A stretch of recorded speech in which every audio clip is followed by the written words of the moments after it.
I want to welcome you all today to the first Graduate Admission Summit and the webinar Engineer to Top MBA, Challenges and Opportunities, given by Gil Levi. Gil is the CEO of Vocaz.com, a service that helps engineers get into the top MBA programs. He's a former member of Wharton's admissions committee, and as a past applicant, Gil was actually admitted to the MBA programs at Harvard, Wharton, and INSEAD. His GMAT score was only 650, but his essay creation practices compensated for that. Gil received a full merit-based scholarship at Wharton, where he graduated with distinction. Upon graduating, he passed on a McKinsey & Company offer in order to head GoRefer Incorporated with a staff of 20 engineers. Afterwards, Gil led product management and marketing with BMC Software's security division. Today, he runs Vocaz.com, helping engineers get into top programs. Without further adu, challenges and opportunities with Gil Levi.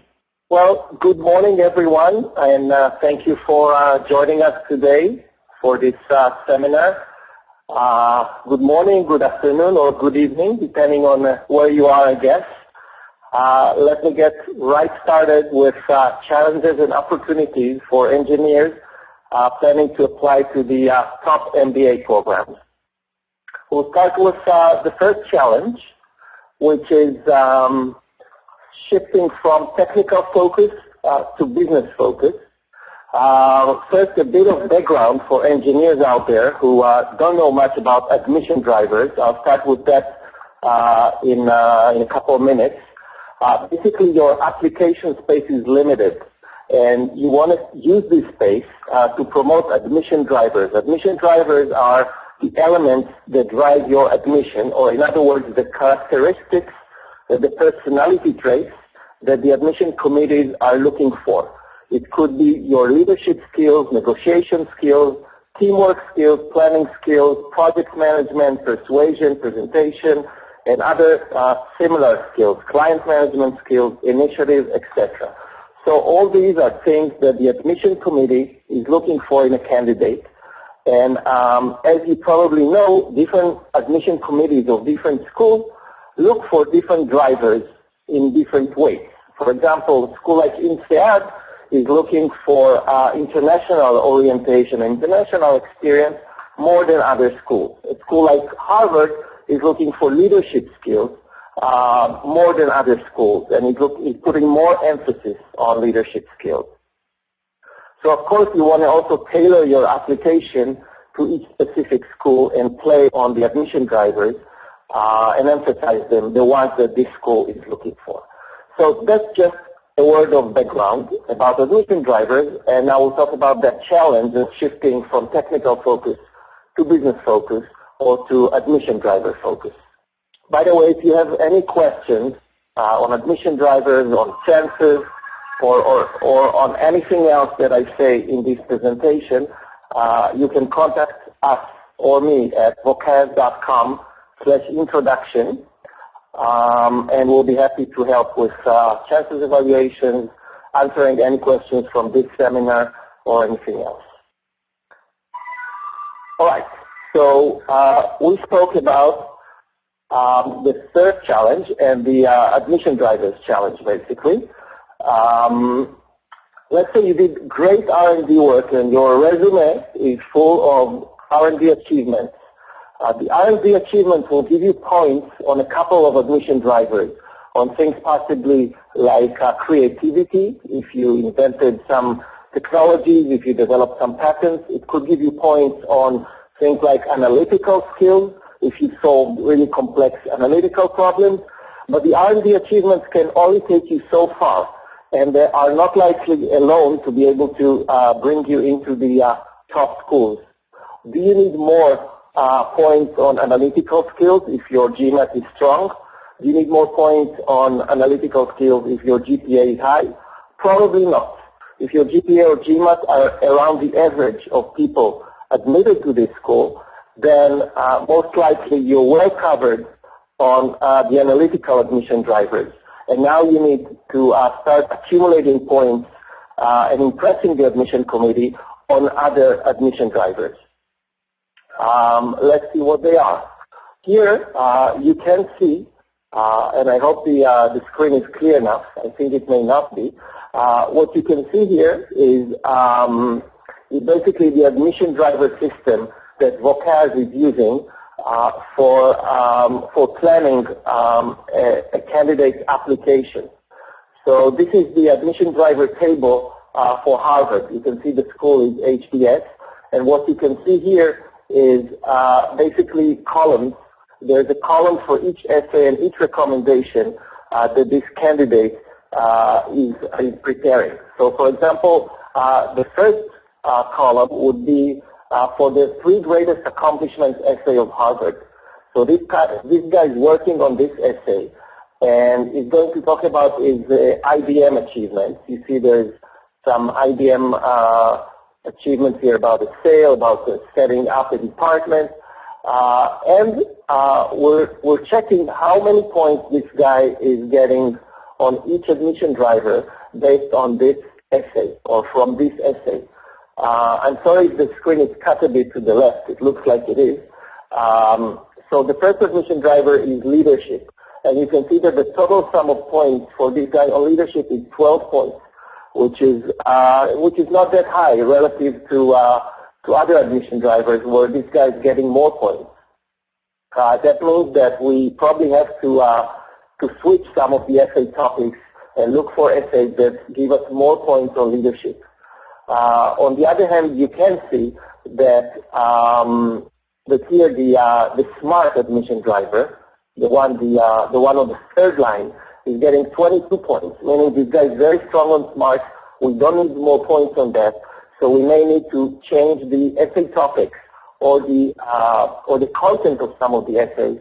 Even if we lose some points on smart, on analytical skills, it's fine, but we need to accumulate more points on leadership, where we only have 12 points right now, and Harvard is heavily looking for leadership. Similarly, you can see that the second essay, Learn from a Mistake, is getting in the yellow line at the bottom only 12 points total on admission drivers. Other essays are getting 22 points, 23 points. That means that this essay may be a bit weak in terms of admission chances, and that we need to possibly change topic in order to come up with a topic and content that will bring us further in the admission track, in the admission road for these candidates. So these are really just some points about admission drivers, and let's see how it plays in reality. It all sounds nice theoretically, but in reality, it looks like this. So we get a candidate who's giving us these 3 bullet points for his resume. That's the original that the candidate sent. So on the resume, software developer in charge of development of the entire read path section of the memory device in a solid-state disk product, design, execution, delivery of an entire software product, implementation, integration of 2 bootstrapping procedures in 2 different products, requiring thorough coordination with the hardware team. So far, technical focus. This guy needs to get into Harvard, Wharton, or another top school. This is probably not the right way to go. The right way to go would be to shift to a business focus, and let's see what that looks like. So after some work, we're seeing here a shift to a business focus and to admission driver focus. First, we discussed with this candidate, what did you do over time? Did you do the same thing all the time? And we found out that actually, after about half a year, this guy got more responsibility. So we split his position into 2 positions. One is software developer, and then a promotion to software development project leader. Of course, this split was coordinated with his management, with his boss, who agreed to split the positions or the resume, the history in that way. So this guy becomes from a software developer, from a regular software developer. We suddenly have a guy who was promoted to software development project leader, and who can present 2 positions and a promotion. So that in terms of splitting the positions. If you are now a software developer, think about whether you can split the title into two. Could be initially a software developer and then a senior software developer, or things like that. The other thing is shift to a business focus.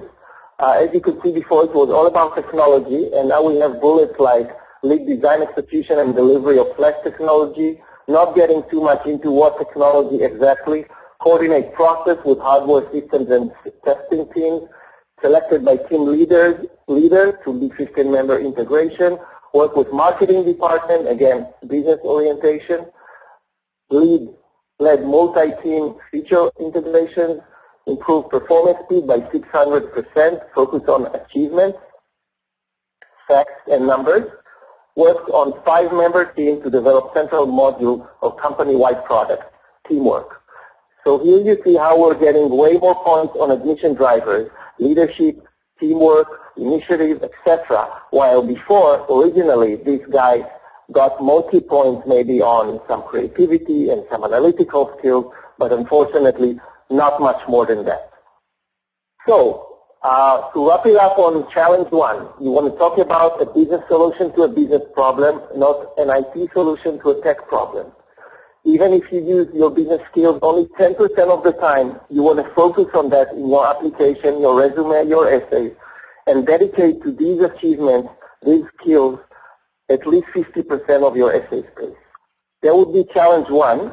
And before we move to challenge two, just a word about Vocaz and why I'm here today and what we're talking about. So Vocaz helps engineers get into the top program, and all of our consultants are top MBA graduates or soon-to-be graduates, and are engineers themselves who were in your shoes and were accepted to the top program. The team has helped hundreds of engineers over the years, and for further details, you can go to vocaz.com/introduction, get in touch, ask any questions, get help, and get further information on everything I talked about, including our blog of Engineer to MBA. Our second challenge as engineers is the career plan challenge. Every business school asks, or most business schools ask, almost everyone, what are your plans for the future? What do you want to do after the MBA, long-term, short-term? And our challenge here is the shift from IT career to business career. A strong career plan for an engineer, and actually for anyone applying to business school, needs to be very exciting and realistic. It needs to be both, meaning that the admission committee needs to get the impression that you are likely to become a very senior person, possibly to be one day on the cover page of Forbes magazine or Business Week, to become very famous, very successful. That would be very exciting for the admission committee. The other thing that we need to have in a career plan is that it has to be realistic. If you say that in 20 years you're going to be the CEO of Microsoft or Google, you need to convince the reader, the admission committee member, that it's likely to happen. And it needs to be realistic in a sense that it connects with your past and it connects with your short-term and mid-term goals. Now, as an engineer, your challenge is what we call the career plan trap. If you talk about continuing as an engineer in the future, then you're being less exciting than others. Your career plan is less exciting because it's less likely that you'll be on the cover page of Forbes magazine and that you'll be very famous and very successful and donate a ton of money to the school. On the other hand, if you talk about switching careers, then you're becoming possibly less realistic, meaning your career plan may be less realistic than others. If you talk about becoming an investment banker, a strategy consultant, or a marketing professional manager, you may be more exciting in your career plan, but the career plan may be less realistic because it connects with your past less well. What do we do about that? That's the challenge. The solution is often to go somewhere in the middle, meaning to do a half switch of the career, not a full switch of the career, and to still maintain some connection with your past. For example, if you accumulated knowledge in food production because you're an engineer in a food production company, say Kraft Foods, for example, your career plan focus could be IT services for the food industry. You could be a manager in the food industry or an entrepreneur in the food industry, going from IT possibly in the future to business line management and even to CEO position. So you could talk about becoming the CTO of a food industry company such as Kraft Foods again, or becoming the CIO, the Chief Information Officer, VP R&D, Chief Technology Officer, and then move to a CEO position. That could bring you both to a career plan that's exciting. The CEO of Kraft Foods is, of course, a very prominent figure. And on the other hand, a career plan that's realistic in the sense that it's connected, it's well connected with your past and with your engineering background. So you'll be more exciting and more realistic that way. And you'll also be more differentiated. You'll be differentiated from other engineers who are not talking about the food industry. The fact that you're talking about specifically about a specific industry that you already have experience in is going to differentiate you a bit from other engineers. So there would be challenge too. One more thing about the career plan, since we're talking about it, one important thing to keep in mind is that it's important to set your career plan now. Even if you're going to apply to business school in 2 years from now, in 3 years from now, it is valuable if you decide now what your short-term goals are going to be and what your long-term goals are going to be after business school. If you decide now what goals you're going to talk about in your MBA application. Why do you need to set it now? Why do you need to decide now? Because let's say you're going to talk, your career plan is going to be about IT engineering in food production. That means that from now on, until you apply, you want to accumulate more experience in this area. You want to accumulate more achievements in this area. You want to accumulate potential recommenders in this area. Therefore, knowing now that your career plan, when you apply to an MBA program, is going to be about food production, you will, from now on, take the right career steps and target the right recommenders and develop and accumulate the right achievements in order for everything to fit into place when you write in your application about your career plan. So you want to know as early as possible what your career plan is going to be about so that from now on you can make the right career decisions, the right job decisions until you apply so that your application is going to be stronger when you get there. If you need help with preparing your career plan, of course you can contact us at vocaz.com/introduction. But you can also prepare it independently. As long as you do it now and as long as you think about what your career plan is going to be when you apply and you have an idea and you have a direction, it will be good and you'll be able to make better career decisions from now on in terms of admission chances. There was challenge 2, and now to challenge 3. Challenge 3 for engineers would be to get out of the IT box. If the admission reader, after reading your application, remembers you as yet another IT guy, oh, that's another IT guy from India, or another engineer from Japan, or another U.S. IT professional, well, you're in a tough pool. You're in a very tough pool because you have lots of competitors and you're not so differentiated. And what could play here would be your GMAT score, your GPA, and probably you don't want to compete just on that because there's many smart guys out there. You want to compete in a differentiated way. So you need to build your application in a way that the admission reader will remember you, not as the IT guy, but possibly as the banking technology guy, the food production technology guy, the distance learning startup guy, and other such terms, not the IT guy. You want to move from an IT guy label to a business label, to an industry label. You want to move from a geek label to a potential business leader label. That's how you want to be remembered when the admission reader, when the admission committee member finishes reading your application.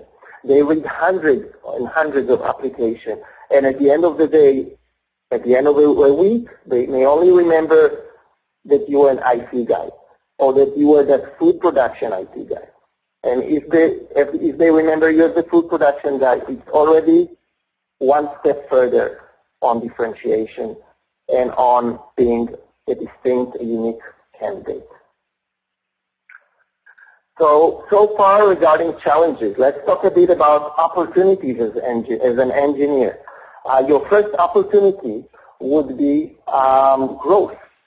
What do I mean by growth? As engineers, we often work in high-growth industries, and we want to bring it up. Often engineers finish writing a whole application without mentioning that their industry is growing 45% a year.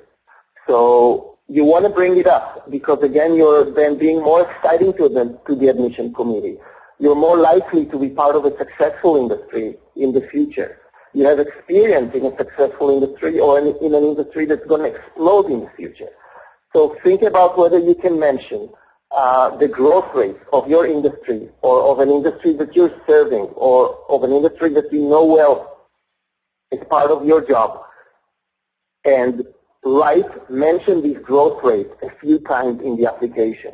Also remember that the admission committee reads thousands of applications, and if you want them to remember something, you need to mention it in the application more than once. Your second opportunity as an engineer is buzzwords. As an engineer, you have a better chance of bringing up buzzwords and mentioning exciting buzzwords to the admission committee than other candidates in other industries. As engineers, we are often part of well-buzzed industries, such as biotech, such as clean tech, such as alternative energy, such as nanotech. Just in my recent conversation with the head of admissions at Harvard, Dee Leopold, she specifically mentioned her clear preference for people who come from biotech, for example. And we also see that ourselves with the engineers that we help prepare for applying, that people who come from background in biotech or in nanotech or in clean tech are more likely to get an interview at Harvard. We have seen often, again and again, how people who come from clean tech, from biotech, get an interview, while others who are stronger candidates but are just IT guys or even our investment bankers would not have gotten an interview at Harvard. We can see clearly a guy that would not have gotten an interview, and because they come from biotech, they get an interview. So if you are an engineer related to one of these industries, you want to bring it up again and again. You want to mention it again and again because the admission committee, again, reads so many applications so quickly that they may miss this fact. And you want to, if you are involved with one of these industries, you want to bring it up repeatedly in your application, in your essays, in your recommendations, in your resume, and in your admission interview to make sure they don't miss it.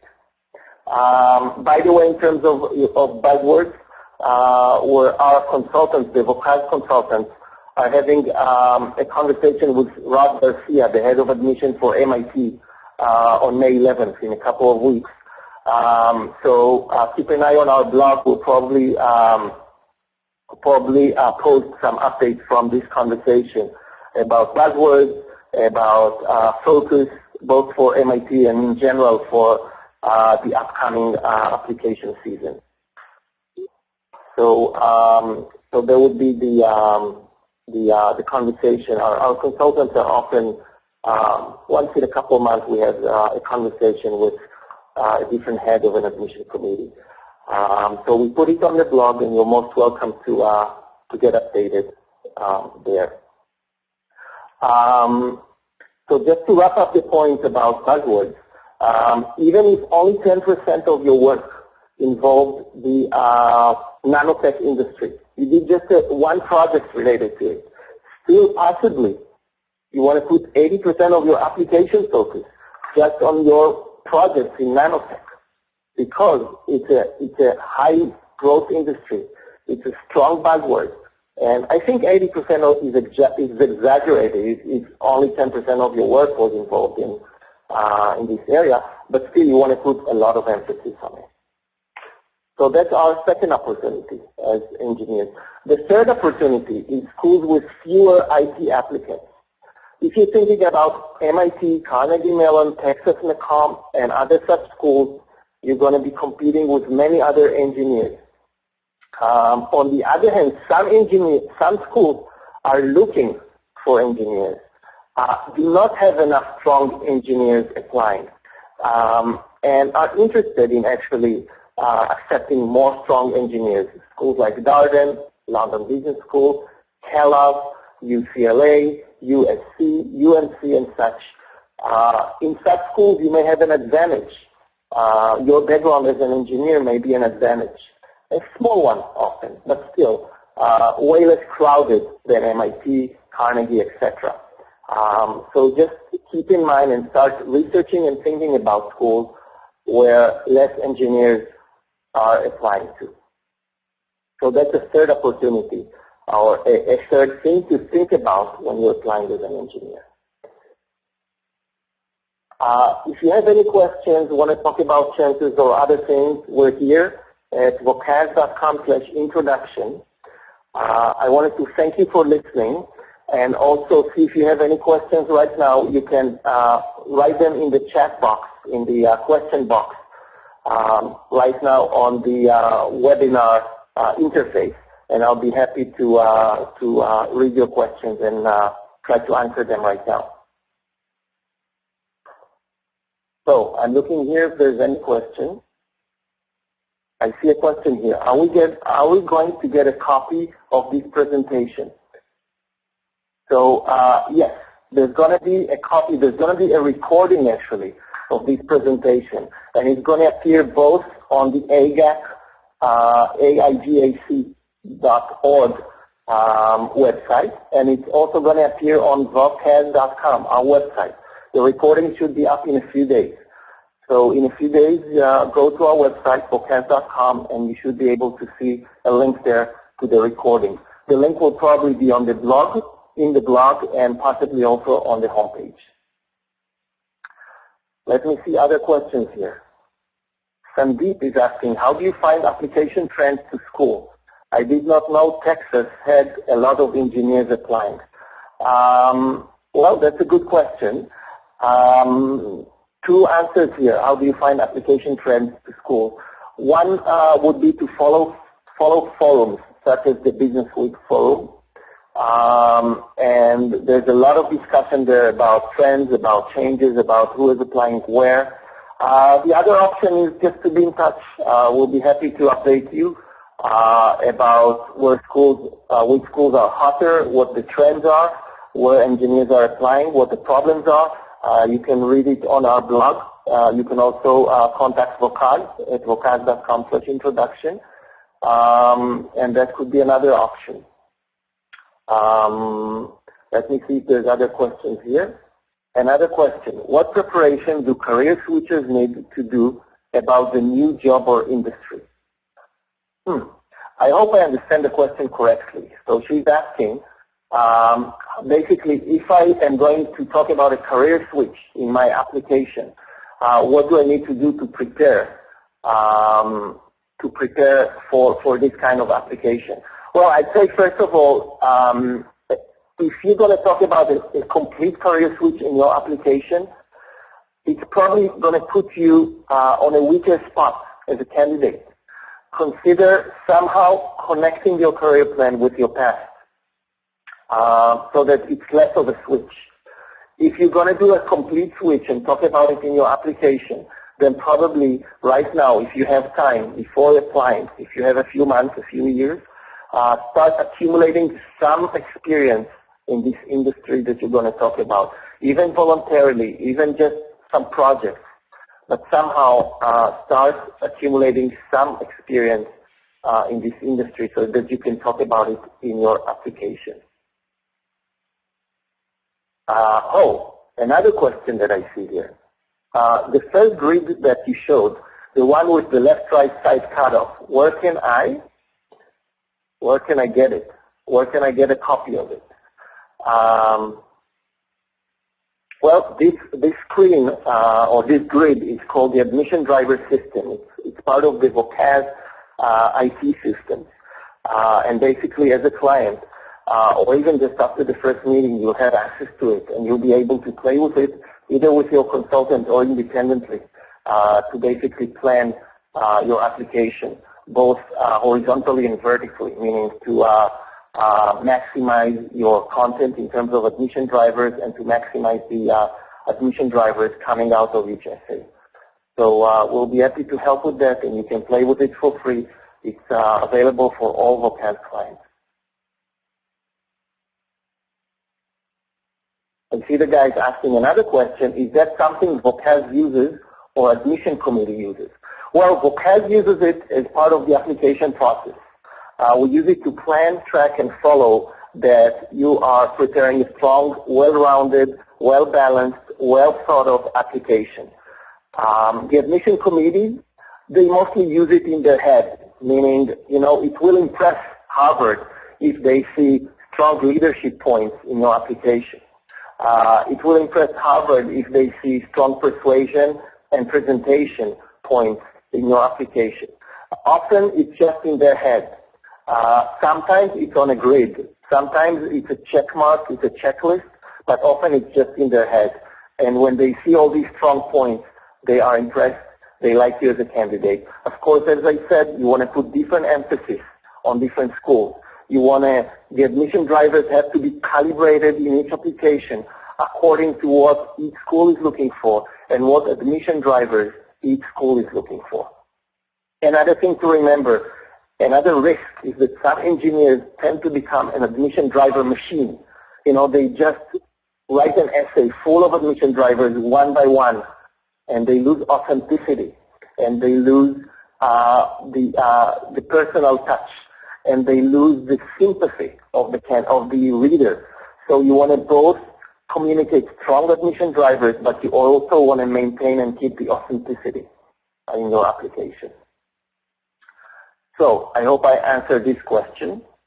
And I see another question here. I work in IT industry insurance domain and would like to move towards entertainment industry. Well, I wonder what the question is, but it looks like you want to switch industries from insurance to entertainment. Well, that's a tough switch. You want to think about some connection. Either now start accumulating projects and doing some work in the entertainment industry, or think about how your insurance experience could be applicable, or how your IT experience could be applicable to entertainment. There has to be some connection in order for your application to be strong. Possibly the connection would be some technology. For example, in your insurance experience, you accumulated a lot of experience in a certain technology that's going to be very useful in the entertainment industry. And you want to bring this technology into the entertainment industry. And if you can already start doing some of that now, it will make your application stronger. Because again, if the application connects your past to your future, it's going to be a stronger application than one that just talks about a career switch. I see another question here, similar question about a guy. I work in the airline domain as a business intelligence consultant. My entire IT career has been focused on the airline domain. How would I use buzzwords to differentiate myself? Well, you have a problem here with the buzzwords, unfortunately. Not all of us are that lucky to be somehow involved in clean tech, alternative energy, biotech, counterterrorism technologies, or other such things. And it looks like in your case, it may not be the case where you have these strong buzzwords to bring up. However, if you're involved in airlines, as you mentioned here, and business intelligence, if it's somehow connected to counter-terrorism technology, that's quite a buzzword. If somehow you're related to that, maybe bring it up. Okay, another question. Wow, lots of questions, guys. Well done. It looks like I was able to keep you until the end of the seminar, which is nice. So a guy's asking here, to be on the safer side, is it better to apply to business schools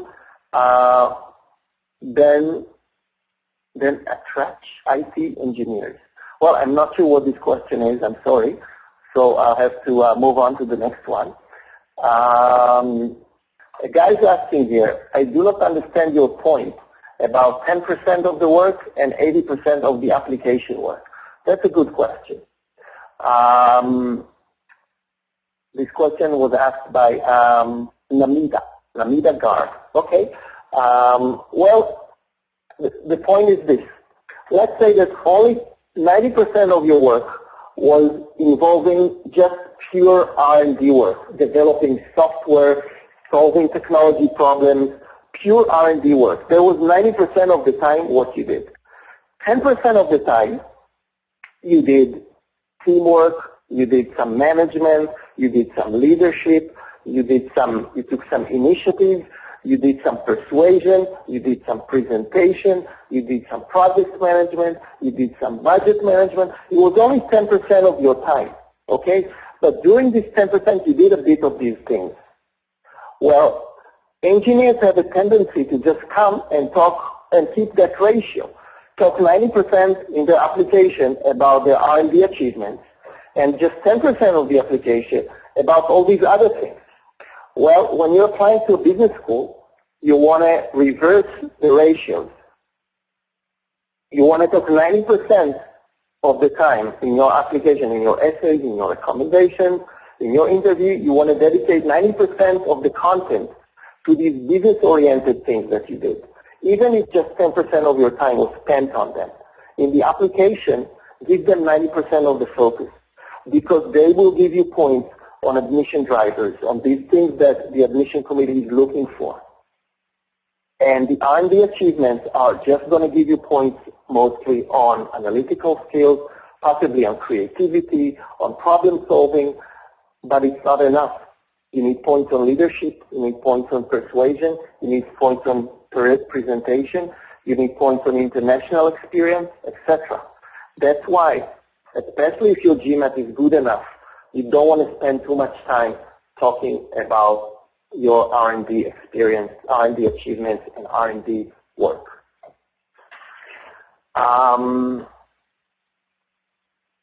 Okay, another excellent question from Jeremy Schreiber. Tech companies ask you to lead without being a formal boss. Can you sell that to HBS, etc.? Excellent question. Unfortunately, direct management, people management, being their boss, is going to be stronger than being their boss or just their matrix project manager. Not being their formal boss, just being a project manager, that's weaker. That's unfortunately weaker. There's not much you can do about it. However, it's much better to not have anything at all. So of course, if you manage 5 people and was their boss, you want to bring it up again and again in your application. That's very impressive.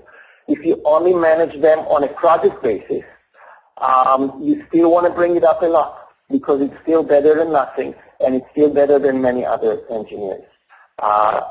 So definitely talk about that and it's still better than not talking about management at all.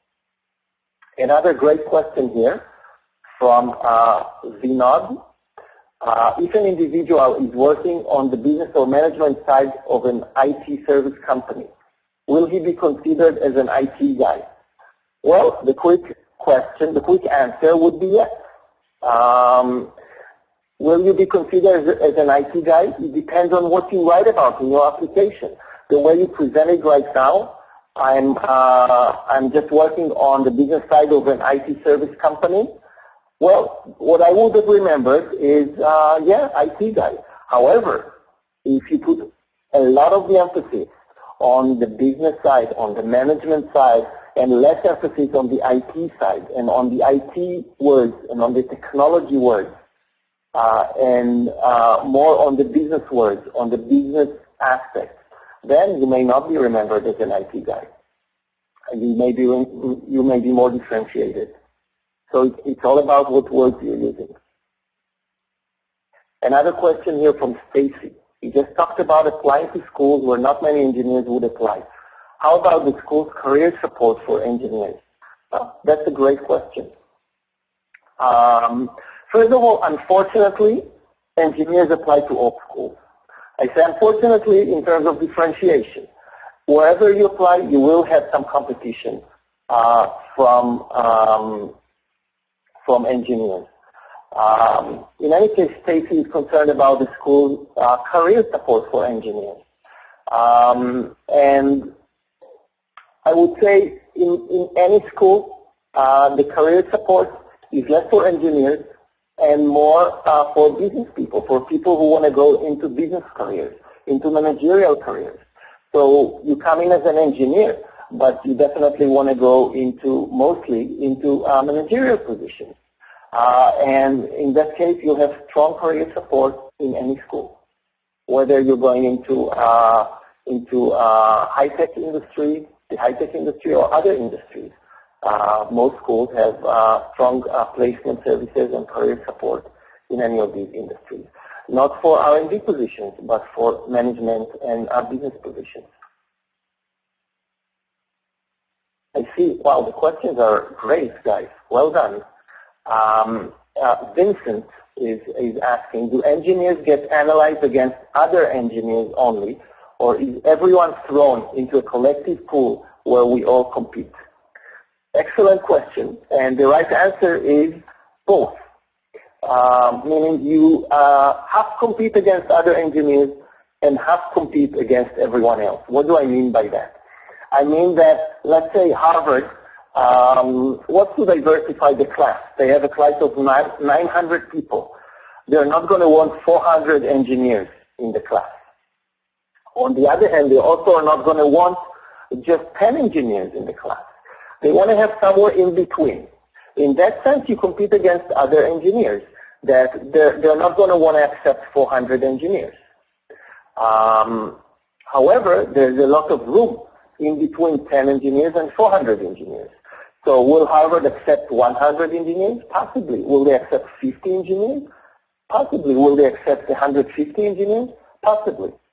In that sense, you compete against everyone else because the number of engineers that will be accepted depends on how strong these engineers are against the entire pool of applicants. So the answer would be both. Robert is asking, instead of saying I'm from IT energy and want to go into business strategy consulting, should I say I want to go into energy or alternative energy consulting? Well, Robert, that could be an interesting twist. That could be an interesting change. I see that my presentation has made some impact, and I'm happy to see that. If you are in energy and you have some project or some involvement in alternative energy, or you can develop such involvement from now until you apply, definitely bring alternative energy into your application. Do you want to talk about going into business roles in alternative energy? Why not? If you're in IT right now, in energy or in alternative energy, you could switch into business roles. That's half a switch. That's not a complete career switch because you're already in that industry. You may want to talk initially short-term about some IT-related role and then gradually going into non-IT roles and into CEO even type of position.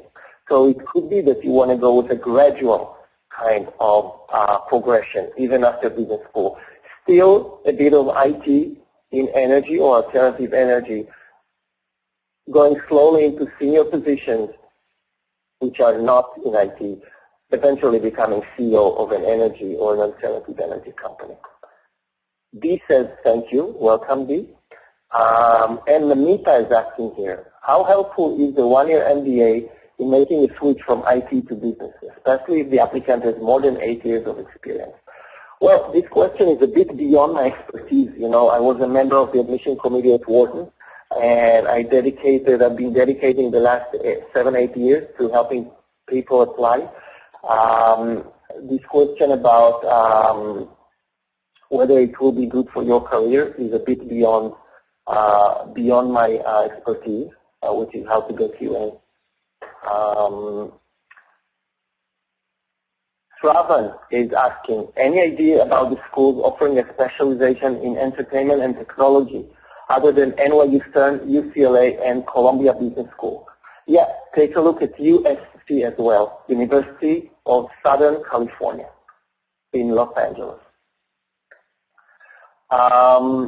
And Raghavendra asks, if I'm interested in career switch to consulting, for example, will a job switch for a brief period before applying to this area help? Well, the brief answer would be yes. The deeper answer would be it depends what the new job is about. Is the title also more senior? Are you going to be managing people or managing more people?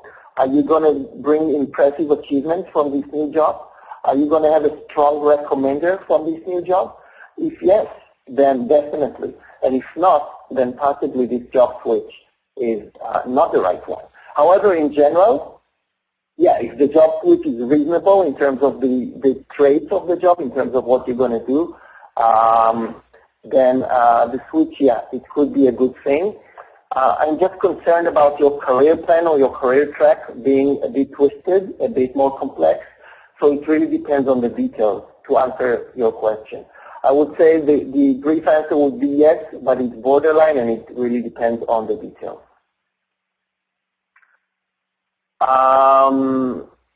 Jeremy, I also see some good learning from the presentation. Jeremy is asking, if I don't have much community service, is it important to start now to get admission drivers on community contribution? My answer to that would be depends when you're going to apply. That's the first question. If you're applying in a month, then you know the admission committee may see the trick, and it may alienate the admission committee member. They may feel, oh, he's doing it just for the application. So if you're applying in 2 years, definitely. If you're applying in 1 month, possibly not. Why am I saying possibly? Because there's another aspect here. The other aspect is that if you are renewing some activity, some community activity that you've been doing 4 years ago, 2 years ago, 8 years ago, and you're doing it again now, you're renewing it, then if you present it in the right way and if you make a connection between the past and the present, then even if you renew it now for a relatively short period of time, it could still pass and it could still work. So in general, if you want to start renewing, if you want to start volunteering again, contributing again to the community, consider doing it in something you did in the past so that it looks more connected and it looks like you've been doing it for a long time and not just for the application. Yuji is asking here, you emphasize that career switches might be considered not as realistic. Is it always not possible to accumulate experience in a desired field? Are there any alternative strategies such as self-study? As an example, I currently work in the software industry, but I'm very interested in clean tech and alternative energy. Can you give an example of how to make a link to present myself as more realistic? Well, a few things, Yuji. The first one would be that you can get in even with a career switch. You can get into any top school because if your other elements are strong, if your GPA, GMAT, achievements, resume, recommendations are strong, then you can get in with a career switch. However, the career switch, makes it a bit harder than if you are more connected with your current career somehow. So that's one thing. The other thing is you're asking about self-study and just you're interested in alternative energy and clean tech. Normally, if you put two career plans on the line, one would be to talk about your current industry, software, and a future in your current industry. And the other career option would be to talk about clean tech, alternative energy, where you did some self-learning. I would go with the first one. Because it's less of a switch, and because self-learning is nice, but often it will not give a strong enough feeling of connection and of a realistic chance that you will be able to actualize your dream. It may not be enough. Let me see other questions here. William is asking, how important is the GMAT in the admission process? Well, in general, I would say that the GMAT is about 20% of the admission consideration. Now, I'm sure that many people will now say, hey, 20%, why are you saying that? I'm saying that based on experience, and it's a very rough kind of thing to say. So, of course, some schools put more emphasis on the GMAT and some less. 20% is not some formal number that any admission committee would tell you is true, but 20% is just a very generic ballpark benchmark to give you about how important the GMAT is. The other thing would be that as you go beyond the average GMAT of the people admitted to the school, either above it or below it, the GMAT becomes more important than 20%. What do I mean by that? If your GMAT is 710 and you're applying to Wharton, then your GMAT is okay. It's about 20% of the deal. It's okay, and it's fine. It's not going to make a huge impact this way or the other. If your GMAT is very far from the average of the admits, for example, if your GMAT is 780 or 450, which is very far from the average of 710, then your GMAT becomes more important, and the weight becomes more than 20%. If your GMAT is 500, then your GMAT is 90% of the admission consideration. You're not likely to get in. If your GMAT is 780, then it's also more than 20%. It's gonna have a significant weight because it's so high. But as engineers, still many engineers have very high GMAT scores. And as engineers, I would say in general that our GMAT, as long as it's above 710, it's less important, especially in schools like Harvard, where there's less emphasis on the GMAT. Schools like Stanford, schools like Columbia, schools like INSEAD put some more emphasis on the GMAT, and it may be a bit more important there. But in general, as engineers, it's very hard to differentiate ourselves on the GMAT. It's very difficult, because many of us have strong GMAT scores. Nikhil is asking, will I be a good candidate for LBS with 3 years of telecom experience? Will less experience be a problem? Nikhil, I would say that the amount of experience is less important than what the experience is about. The business schools nowadays have a tendency to accept strong candidates, even if they have very little experience. And on the other hand, to reject candidates that have a lot of experience, but their experience is not that impressive. In general, there is a trend to accept younger candidates. Therefore, 3 years of telecom experience is definitely enough. 2 years of telecom experience is on the low side. However, if it's very strong experience, if you're a very strong candidate, 2 years may be enough too. As you may know, Harvard has been accepting people with no experience at all in recent years. So 2 years for LBS, yes, it is on the low side. It makes it way more of a challenge, but it's still possible. 3 years, I would say, enough. And what's really important is what this experience is about and how strong it is. William is asking, is there a difference in applying in round one? compared to round 2. Hello? Hi, Gil. Thanks so much for this informative webinar. I think we're running out of time here. Yeah, I guess we have to wrap it up, right? Right. So many great questions here. Well, thank you all for attending. And please remember to provide your feedback, which we value highly. And if you're going to want to review this webinar later or other webinars, we'll have the recordings posted in a couple of weeks. In the meantime, you may be interested in articles posted today as part of AGAC Graduate Admission Summit or in some of the sessions to be held later today. You can check out both at www.aigac.org/summit/2010. And sorry about those questions we didn't get to, but we're out of time, so thanks again.